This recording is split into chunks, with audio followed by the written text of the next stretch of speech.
सावण घिड़े सबका हीअ सुरही हीअ सावण घिड़े सबका हीअ सरही सियारे तन विधाई तार में अरवा जे आरे मोहब्बती मारे कोन्हे दाद दरिया। सजणो लतीफ़ साईं मोहब्बत जा सफ़ीर आहिनि, तॾहिं नफ़रतनि खां कोई दूर आहिनि।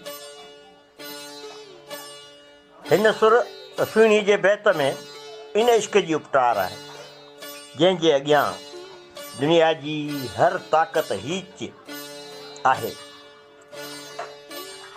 छो त मोहब्बत वटि उहो अहसासु मौजूदु आहे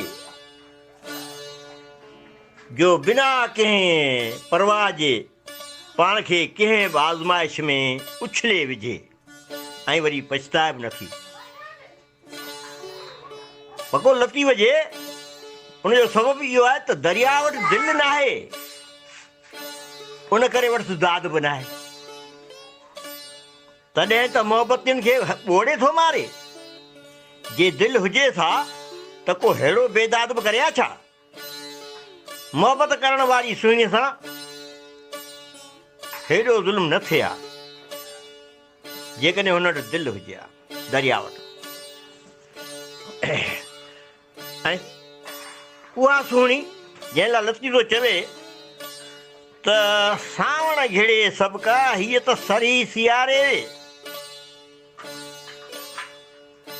जॾहिं त अकुलमंद माण्हू बि अहिड़ी सर्दीअ में पाणीअ में घिरण खां अॻु में 100 दफ़ा सोचे, पर ही चवे थी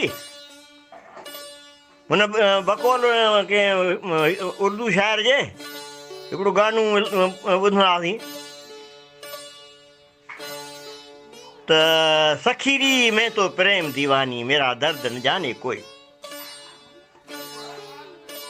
ऐं खणी पाण खे दरिया में थी उछले।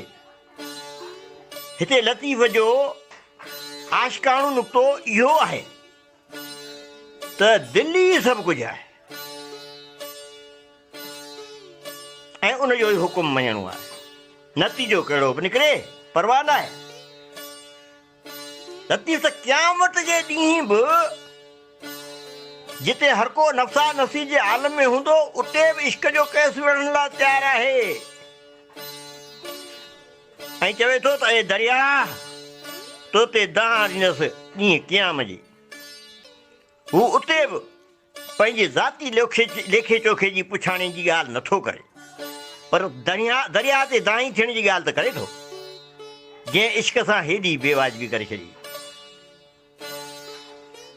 ऐं मोहब्बती सुहिणीअ खे मारे छॾी। ये लतीफ़।